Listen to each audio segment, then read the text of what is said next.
So my name's Hunter Pinke. I'm from Wishick, North Dakota. Wishick, North Dakota is a tiny town in south central North Dakota. I grew up playing every sport I could. Everything that was offered at Wishick, I pretty much did. I was basketball in the winter time. In the spring, I did track and field. Summer, I was a baseball player. And then when the fall rolled around, I played football. I loved to compete. And it was really in my bloodline, my family. Starting with my grandpa. My grandpa was an All-American at UND, playing the game of basketball, and so basketball was in our blood. We wanted to be ball players, and so I set a goal for myself early on. I believe it was fifth or sixth grade that I was going to go play basketball at UND, and I put in the work to make that happen. 10,000 shots every summer. 6 a.m. mornings. I remember just thinking to myself, just keep working, and eventually that hard work's gonna pay off. I had known Hunter for a long time, and he was down in my home area at Wishick High School. South Border is the team that he competed in football on, but we did our research and watched him play basketball and had football highlights. Didn't ever see him play football live, but we just wanted to find out really what kind of person Hunter really was. Very serious, committed, driven to goals, and those were the things that really stuck out. And everything kind of changed for me going into my senior year. My best friend passed away in a car accident, and he was my point guard. He would have been my best man at my wedding. And when Zach Kavalvag passed away, I didn't want to play basketball anymore. That dream just kind of faded for me. And wouldn't you know, a week later, I get a call from UND, my dream school, the school that my grandpa played at, except it wasn't to play basketball. It was Coach Schwager calling, and it was to play football. Coach Schwager said, we'd love to have you on the football program, and offered me a scholarship to play tight end at UND, and I took it. And so I went to, my family's school, the school that my grandpa played at, the school that my mom competed at. And to be a third generation athlete at UND probably was one of my proudest moments. I took a lot of pride in wearing Kelly green.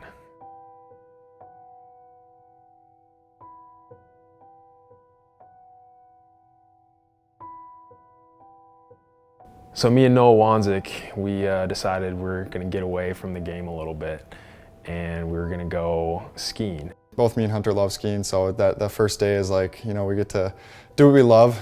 Being in North Dakota, we don't get to ski much, so a lot of energy and excitement.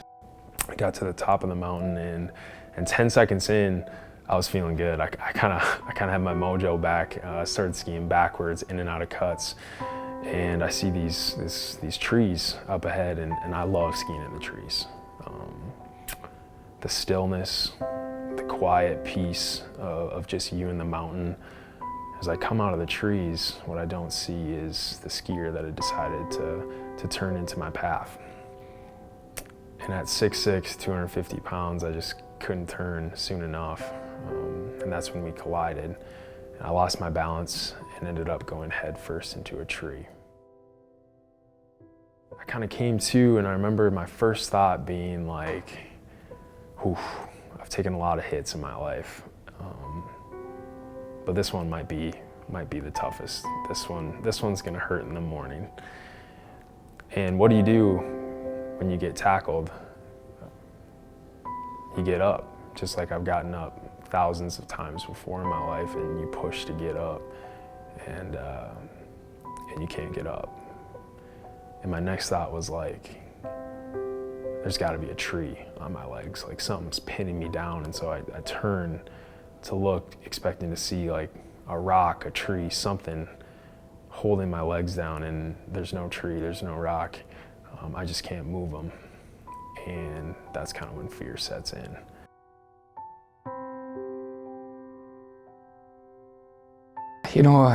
I even get chills thinking about it now, because it brings back a phone call you don't really want to ever get. And I remember the one question I asked Nathan at that time was, do we have a concern for his life. That was the one thing, and it's really hard to ask a parent that question. The accident happened and everything kind of just came crashing down. You know, emotions were very present, kind of still numb a little bit. What they found in that surgery was that I had broken T4 through T9 of my vertebrae, and my spinal cord injury was a complete injury at T6, 7, which means that I am a complete paraplegic with no feeling or no function below my chest.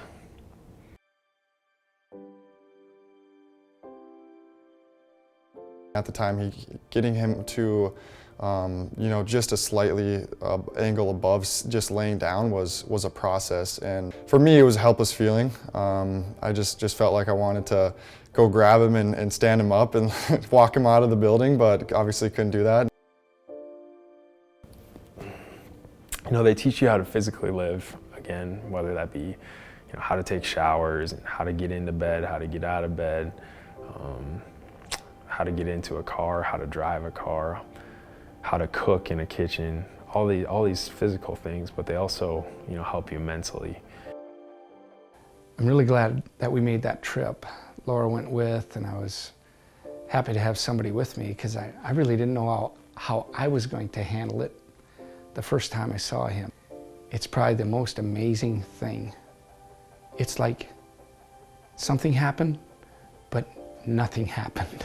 It's like, hey, coach. He just didn't allow there to be any pity. I remember asking him, so coach, what's my role on the team gonna be next year? And I think it kind of took him back, because he was like, whoa, like, you're already asking about next year. And I was, yeah, of course I am. Like, what's my role on the team gonna be?